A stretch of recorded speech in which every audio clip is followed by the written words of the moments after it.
മനുഷ്യസ്നേഹത്തിൻ്റെ ഏറ്റവും ഉദാത്തമായ ഉദാഹരണങ്ങളായി മാറിയിരിക്കുകയാണ് 10 മാസം പ്രായമുള്ള ഒരു കുരുന്നും ആ കുഞ്ഞിൻ്റെ കുടുംബാംഗങ്ങളും. 5 കുടുംബങ്ങളിലേക്ക് തൻ്റെ ജീവൻ പകർന്നു നൽകി ആലൻ ഷെറിൻ എബ്രഹാം എന്ന് പറയുന്ന കുഞ്ഞ് ഇപ്പോൾ വിടവാങ്ങുകയാണ്.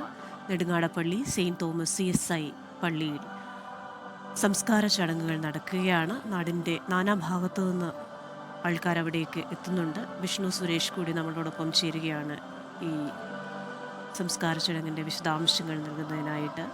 വിഷ്ണു, ഈ സംസ്ഥാനത്തെ ഏറ്റവും പ്രായം കുറഞ്ഞ അവയവദാതാവ് എന്ന് പറയുമ്പോഴും ബൈബിളിൽ എന്താണോ പറഞ്ഞിരിക്കുന്നത്, സ്നേഹം എന്നുള്ളതിൻ്റെ ഏറ്റവും ഉത്തമ മാതൃകയായി പറഞ്ഞിരിക്കുന്നത് കൂട്ടുകാരന് തൻ്റെ ജീവനെ കൊടുക്കുന്നതാണ്. അപ്പോൾ ജീവൻ തന്നെയാണ് പകർന്നു നൽകിയിരിക്കുന്നത്. ഹൃദയമാണെങ്കിലും കരടാണെങ്കിലും നേത്രപടലമാണെങ്കിലും ഓരോ അവയവങ്ങളായി 5 കുടുംബങ്ങളിലേക്ക് തൻ്റെ ജീവൻ പകുത്തു നൽകിയാണ് ഇപ്പോൾ ആലൻ ഷെറിൻ എബ്രഹാം യാത്രയാകുന്നത്. സംസ്കാര ചടങ്ങുകൾ നടക്കുകയാണെന്ന് മനസ്സിലാക്കുന്നു. ക്രിസ്റ്റീന, 4 പേർക്ക് പുതുജീവനേകിയാണ് ആലിൻ ഷെറിൻ ഈ ലോകത്തോട് വിട പറയുന്നത്. അരുൺ എബ്രഹാമിൻ്റെയും ഷെറിൻ ആൻഡ് ജോണിയുടെയും ഏക മകളായിരുന്നു ആലിൻ. പക്ഷേ കഴിഞ്ഞ 13-ാം തീയതി തൊട്ട് കേരളത്തിൻ്റെ പൊന്നോമനയായി ആലിൻ ഷെറിൻ മാറുന്നത് നമ്മൾ കണ്ടതാണ്. 10 മാസം മാത്രമാണ് പ്രായം. സംസ്ഥാനത്ത് ഏറ്റവും പ്രായം കുറഞ്ഞ അവയവദാതാവാണ് ആലിൻ. അതുകൊണ്ട് തന്നെ കേരളത്തിൻ്റെ പൊതുചരിത്രത്തിൽ ഇടം പിടിക്കുന്നൊരു പേര് കൂടിയാണ് ആലിൻ ഷെറിൻ എന്ന കാര്യത്തിൽ ഒരു തർക്കവുമില്ല. കഴിഞ്ഞ ദിവസങ്ങളിൽ ആശുപത്രിയിലും അതോടൊപ്പം തന്നെ വീട്ടിലുമൊക്കെ നടത്തിയ പൊതുദർശനത്തിൽ ആലിനെ കാണാൻ ഒഴുകിയെത്തിയത് ആയിരങ്ങളാണ്. അത് ആ കുടുംബത്തോട് ബന്ധമുള്ള ആളുകൾ മാത്രമല്ല, ആലിൻ്റെ വാർത്ത കേട്ട് ആലിനെ ഒരു നോക്ക് കാണണമെന്ന് ആശിച്ചെത്തിയ ഒരുപാട് പേർ അക്കൂട്ടത്തിലുണ്ട്. ആ കുടുംബത്തെ ചേർത്ത് പിടിക്കുക എന്നതൊരു ഉത്തരവാദിത്തമായി കണ്ടുകൊണ്ടും എത്തിയ ആളുകളാണ് അവരെല്ലാവരും. അവർക്കെല്ലാവർക്കും മകളായി മാറുകയാണ് ആലിൻ. അത് കേവലം സാധാരണക്കാരായ വാർത്ത കേട്ടുവന്ന ആളുകൾക്ക് മാത്രമല്ല, എല്ലാവർക്കും ഈ വാർത്ത അറിഞ്ഞിട്ടുള്ള എല്ലാ മനുഷ്യർക്കും അവരുടെ മകളെപ്പോലെയായി മാറിയിട്ടുണ്ട് 10 മാസം പ്രായമുള്ള കുഞ്ഞ് എന്ന കാര്യത്തിൽ സംശയമില്ല. 4 പേർക്കാണ് ആലിൻ്റെ അവയവങ്ങൾ കൈമാറിയിട്ടുള്ളത്. ആ 4 പുതുജീവനേകിയാണ് ആ കുഞ്ഞ് വിട പറയുന്നത് എന്നുള്ളതും ശ്രദ്ധേയമാണ്. 7-ാം തീയതിയാണ് അപകടം നടക്കുന്നത്. അതിനുശേഷം ആശുപത്രിയിലേക്ക് പ്രവേശിപ്പിക്കുന്നു. ആദ്യം തിരുവല്ലയിൽ, പിന്നീട് 7-ാം തീയതിയാണ് അമൃത ആശുപത്രിയിലേക്ക് എത്തിക്കുന്നത്. അപ്പോഴും ജീവിതത്തിലേക്ക് ആലിൻ തിരിച്ചു വരുമെന്നുള്ള ശുഭാപ്തി വിശ്വാസത്തിലായിരുന്നു അരുണും ആനും ഉണ്ടായിരുന്നത്.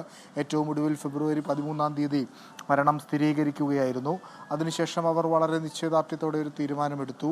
ഞങ്ങളുടെ മകൾ മറ്റു 4 പേരിലൂടെ ജീവിക്കട്ടെ. അവളെ അങ്ങനെ പെട്ടെന്നങ്ങനെ ഓർമ്മയാക്കാൻ ഞങ്ങൾ ഉദ്ദേശിക്കുന്നില്ല. അവർ മറ്റു 4 പേർക്ക് കൂടി ജീവനേകി അല്ലെങ്കിൽ അവരുടെ ജീവിതം മുന്നോട്ട് കൊണ്ടുപോകാൻ തങ്ങളുടെ മകളുടെ സാധിക്കട്ടെ എന്ന തീരുമാനം ആ പ്രതിസന്ധി ഘട്ടത്തിലും എടുത്ത ആ കുടുംബം, ആ അച്ഛൻ്റെയും അമ്മയുടെയും ആ തീരുമാനമൊക്കെ ഈ ഘട്ടത്തിൽ അഭിനന്ദിക്കപ്പെടേണ്ടതാണ്.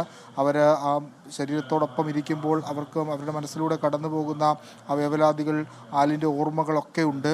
അതുകൊണ്ട് ആ കുടുംബത്തെ ചേർത്ത് പിടിക്കേണ്ട ഉത്തരവാദിത്വം പൊതുസമൂഹം എന്ന നിലയിൽ നമുക്കെല്ലാവർക്കുമുണ്ട്. കഴിഞ്ഞ ദിവസങ്ങളിലൊക്കെ കേരളം അവർക്കൊപ്പം നിൽക്കുന്നതും നാം കണ്ടതാണ്. യഥാർത്ഥ കേരള മോഡൽ എന്ന് നമ്മൾ കഴിഞ്ഞ ദിവസങ്ങളിലൊക്കെ ആവർത്തിച്ച് പറയുന്നതിൻ്റെ പ്രധാനപ്പെട്ട കാര്യം ആലിൻ ജോസ് എന്നുള്ളത്, അല്ലെങ്കിൽ ആലിൻ ഷെറിൻ ജോസ് എന്നുള്ളത് ഒരു യഥാർത്ഥ കേരള മോഡലിൻ്റെ അടയാളം കൂടിയാണ്. പ്രത്യേകിച്ച് ആ കുഞ്ഞ് മരിച്ച് അതിനുശേഷം ആ അവയവങ്ങൾ ഇവിടെ നിന്ന്, അന്ന് എയർ ആംബുലൻസ് ലഭ്യമായിരുന്നില്ല, അന്ന് രാത്രി 7:30 ആ അവയവങ്ങൾ ഇവിടെ നിന്ന് കൊണ്ടുപോകുന്നത്. വളരെ ശ്രമകരമായ ഒരു ദൗത്യമായിരുന്നു. ശനിയാഴ്ചയാണ്, പ്രത്യേകിച്ച് വലിയ തിരക്കുള്ള ഒരു ദിവസം.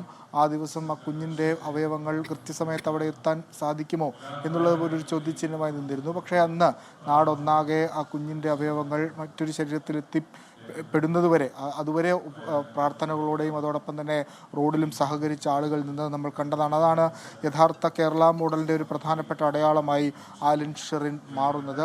അത് ഈ അവയവമാറ്റം തുടങ്ങി ഏറ്റവും ഒടുവിൽ ആ ദൗത്യം പൂർത്തിയാകുന്നതുവരെ ആ അടയാളങ്ങളൊക്കെ നമുക്ക് കാണാൻ സാധിക്കും. 3:30 സംസ്കാരം ഉണ്ടാകുക. നിലവിൽ അതിൻ്റെ ബാക്കി ആചാര ചടങ്ങുകളൊക്കെ പുരോഗമിച്ചുകൊണ്ടിരിക്കുകയാണ്. 3:30 സംസ്കാരത്തിലേക്ക് കടക്കും. വലിയ ആളുകൾ, ജനക്കൂട്ടം വീട്ടിലും അതോടൊപ്പം തന്നെ പള്ളിയിലുമൊക്കെ നമുക്ക് കാണാൻ സാധിക്കുന്നുണ്ട്. ആ കുഞ്ഞിനെ ഒരു നോക്ക് കാണുന്നതിന് വേണ്ടി എത്തുകയാണവർ.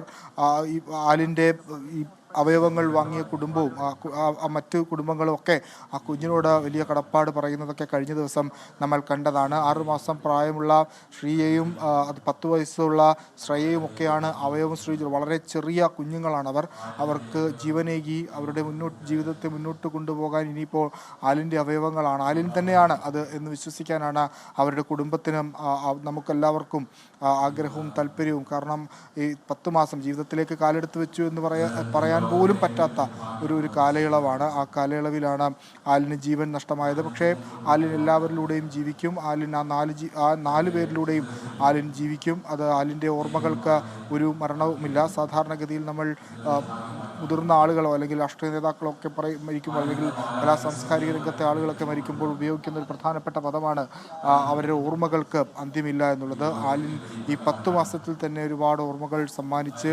ഒരുപാട് ചരിത്ര നിമിഷങ്ങൾക്ക് ബാക്കിപത്രമായാണ് ആലിൻ ഈ നാട്ടിനോട് വിട പറയുന്നത്. അതുകൊണ്ട് ആലിൻ്റെ ഓർമ്മകൾക്കൊരു മരണവുമില്ല. ഈ 10 മാസം കൊണ്ട് തന്നെ ഒരു ചരിത്രത്തിൻ്റെ ഭാഗമായി ഒരു ചരിത്രം തന്നെയായി ആലിൻ ഷെറിൻ അടയാളപ്പെടുത്തും. അല്പസമയത്തിനകം തന്നെ സംസ്കാര ചടങ്ങുകൾ സെന്റ് തോമസ് പള്ളിയിൽ പൂർത്തിയാകും എന്നാണ് നമ്മൾ പ്രതീക്ഷിക്കുന്നത്. ലോകത്തെവിടെയായാലും ഏത് സമയത്തും 24 വാർത്തകളും ഓഗ്മെന്റഡ് റിയാലിറ്റി പാക്കേജുകളും എക്സ്പ്ലെയിനറുകളും വിശദമായി കാണാൻ ഞങ്ങളുടെ യൂട്യൂബ് ചാനൽ നിങ്ങൾക്ക് സബ്സ്ക്രൈബ് ചെയ്യാം.